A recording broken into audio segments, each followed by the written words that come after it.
ئەو کاتۆ باش بەڕێزان ئەو ڕەخامنەی دووهەم پەیامی ڤیددیۆی خۆی دوای شەڕی ئێران و ئیسرائیل بڵاو کردەوە، پەیامێک کە هەر لە سەرەتاوە بەشک و گومانەوە هات، دە پێشدا دەنگەکەی هات، تەسویری نەبوو، دوای یەکێک بۆی دەخوێندەوە، ینی حیای چوو دیار بوو پەیامەکە لە کونەمشکێدا گیراوە لە پەناگایاندا. ئێستاە کە دەڵێن کونەمشک بۆی دەبێتە قەیسەری، بۆی بۆتە قەیسەری. لە حاڵێکدا نتانیاهۆ هەموو ڕۆژێ کۆنگرەی ڕۆژنامەوانی دەبێەوە داوای لێبوردن دەکاگە درەنگ دەگاتێت، دەڵە قەولم پێدابوون هەموو ڕۆژە زۆرترین زانیاریتان بدەمێ. دووهەم پەیامی بوو، کەس نەدەزانی چۆنی قسە دەکرد، دەپاراوە دەلاڵاوە، وەک جاران نەبوو هەڕەشە بکە گوڕەشە بکە، مەسەلەن بڵێ نا جەنگ میشەوەت نە مۆزاکرە میکۆنیم و ئەو قسە قۆڕانەی نەمابوو، دەلاڵاوە دەیکوت ئەمە تەسلیم نابین، نابێ ئەمریکا نەدەباوای کرد بە ئەمریکا و ئەمە ئیسرائیلی مجازات دەکەین. مجازاتی چی دەکەن لە حاڵێکدا کە لە سەرەتای شەڕەکەیەوە دە 5-6 ڕۆژەیدا زیاتر لە 1200 جێگا بردمان کراوە، 1200 جێگای سەرەکی، جێگای ئەساسی، بنکەی سەربازی. بەڵام ئەو توانیوتی 200 موشەگان باوێ لەو 200 موشەگەی هەر بە 5 موشەگان نەفرێکیان پێ نەگوژراوە. تازە ئەویش نەفەری غێری نظامی نەک نظامی، یەک سەربازش بە قەولی خۆمان بە کوردی دەڵێن لوتی دەخوێن نەهاتۆ. جا ئەوڕۆ پەیامەکەی زۆر لاواز بوو، بە ترسەوەش بوو، معلومیش نەبوو لە کوێدا گیراوە. پەیامەکەی فیلمبەرداریەکەی زۆر خراپ بوو، لەسەر ڕاگیرا بوو وە بێ ینی دیار بۆ کەسانی کە گرپویان کەسانی شارەزان نەبوون، دیارە تەنانەت فیلمبەردارێکی باشی دەست ناکەوێت، دیارە بارودۆخەکان ئەوەندە ئاڵۆزە سەریان لێ شێواوە، نانتوانی بوو کەسێکی زۆر زیرەک و کارکوشتە و لە سەداوسیما ڕابچێ وێنەی بگرێ. میکرۆفۆنەکەی کاری نەکرد بوو، میکرۆفۆنەکە کلیانداوە بەڵام وەسڵ نییە، کار ناکە، دەنگی خەڵکی پشتەوە دێ، کادربەندی و شتەکەیان شێوەیەک بوو، حاڵەتێکی تەحقیرئامیز بوو. لە حاڵێکدا هەمیشە دەبێ وێنەی ئەو کەسانە لە خوار ڕابژیرێ بە شێوەیەک کە بۆ هەتیان نیشانداوە. نەمون پێ دەڵێن کە سەر لێ شێواویەکیان پێوە دیارە کە ئێمە قەت فکرمان نەدەکرد ئەو حکوومەتە ئاوا لاواز بێ، ئەو کەسانەی کە هەڕەشیان لە دنیا دەکرد، هەڕەشیان لە زلهێزترین هێزی دنیا دەکرد، ئەو کەسانەوە دەکونە مشکێدا خۆیان هەشاردا بێ. گرنگەوەیە خامنەیی نەیتوانی عێراقیەکان لە کۆمەک عێراقیەکان وەرگێ، ینی لایەنەکانی عێراقی هیچ یارمەتی ناکەن. حکوومەتی عێراقی هەڕەشەی لێکراوە لایەن ئەمریکایەوە، کەوا بوو خامنەی هیچ دۆستێکی لەو دنیای نەماوە، نە رووسیا، نە چین، نە عێراق، نە سووریا، نە لوبنان، نە حوسیەکان، هیچ جێگایەکی بۆ نەماوەتەوە. و جالب ئەوەیە کە ئیسرائیلەکان دایانکوت دەڵێن هیچ شوێنێکی خاوەرمیانەی بۆ خامنەی ئەمان نییە، ئەمین نییە، یعنی ناتوانێت هیچ جێگایەکی خۆ بشارێتەوە، نەک هەر لە وڵاتی خۆی بەڵکو لە هیچ وڵاتێکی خاوەرمیانەشدا. ئەوەی کە ترامپ دەڵێ مەجەیەکی پێدەزانی نیشانەوەی خۆی شاردوێتەوە، خامنەی دەڵێ دەزانێت چۆت خۆ شاردوێتەوە. چاو کاتێک کە ڕێبەری یەک وڵاتی خۆی شاردەوە دیەوە بزانن شکستی خواردووە، بزان ئاخرین ڕۆژەکانیتی، ئاخرین ڕۆژەکانی پەلەقاژەی دەکا کە چۆن خۆی نەجاتدا.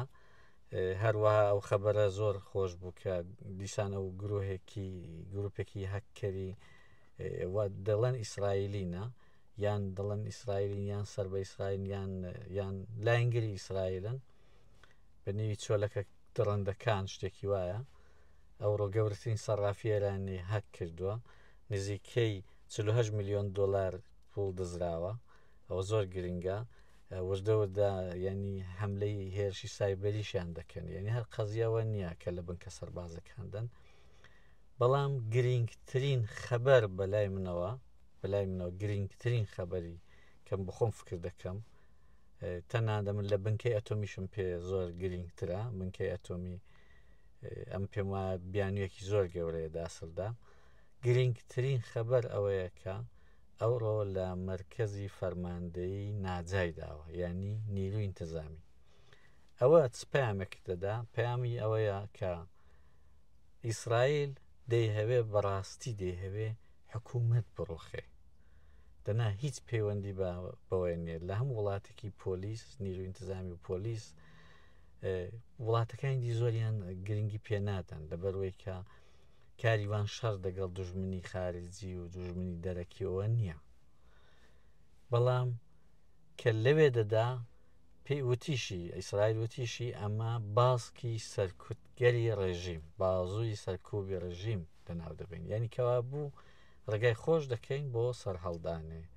پێم وایە لەو پامەی ڕوونتر نییە، لەو پامەی ڕوونتر نییە و شتێکی لەویش جاربترەوە بوو کە دوێنێ ئاشکرا بوو ئەحمەدی نژادیان کوشتووە، ترۆریان کردووە.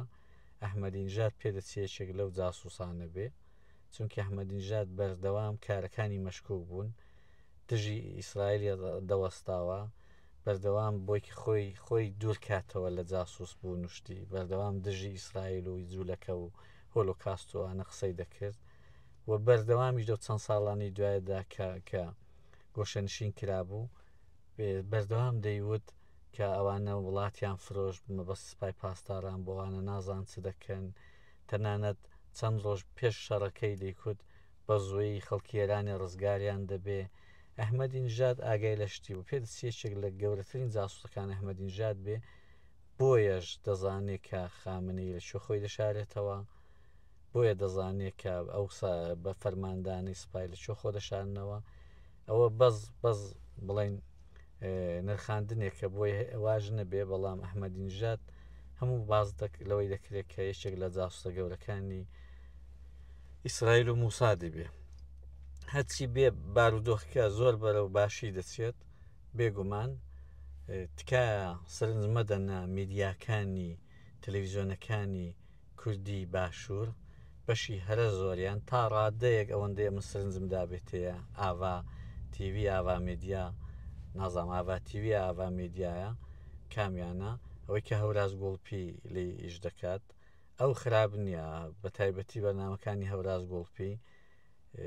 بەڵام تەلەڤیزیۆنەکانی وەک کۆڕوودا و کاناڵەکانی دیکە بەڕاستی بێتامن، بەڕاستی بێتامن، ینی دەڵێی بابیان دەمرێ، ینی شتی وا باز دەکەن، مەسەلەن باسی تێچووەکانی ئەو شەڕی دەکەن، وا باز دەکەن کە ئێستا ئیسرائیل بۆ وێنە ڕەنگە 50 ساڵی دیش خەرجی ئەو هەفتەیەک شەڕی ئێران و ئیسرائیلی پێ نەدرێتەوە، ینی ئەوەندە تێچووی زۆرە. بەڵام باسیەوەی ناکەن کە ئێران چ زەرەرێکی گەورەی کردووە، چه زەرەرێکی قورسی کردووە، هەم لە باری ماڵێەوە هەم لە باری نظامیەوە، ئەسلەن باسی ناکەن.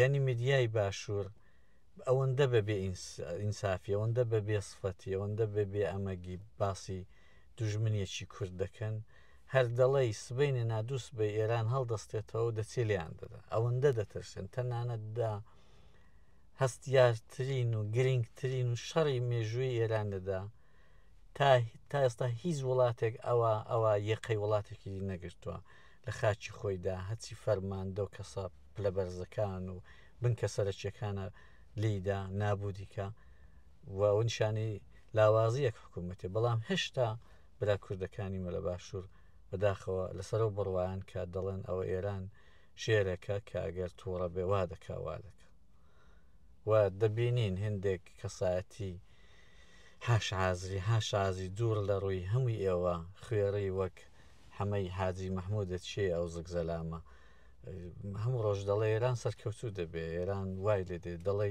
باوکی دەمرێ.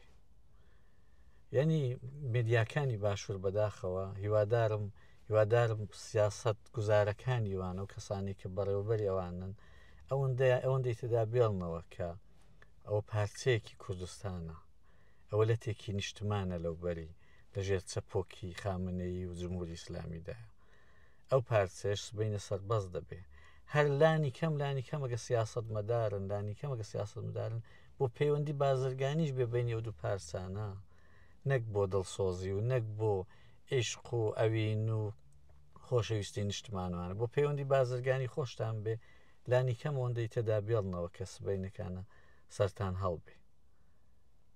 وەلانی کەم بەرپرسانی حکوومەتی هەرێمیش دەبێت پیان ڕابگەین کە ئەو سیاسەتە سیاسەتێکی بەڕاستی چەوت و هەڵەیە چاواشەکارانەیە دا بۆیە خۆشەویستان ئەسلەن سەرنج مەدەن بە تەلەڤیزیۆنەکانی باشوور و زۆربەی ئەخبارەکان هەڵەیە و تەنانەت جاری وایە هەر پیاوپەرۆشی ئێران و کۆماری ئیسلامیشی دەبێت کاتێک کە چاویان لێ دەکات بەڕاستی شەرم بیانگرێ زۆر سپاس کاتێکی خۆش هەواڵی خۆش هەر بەڕێوەنە دڵنیابن ڕۆژە خۆشەکانیشمان بەڕێوەنە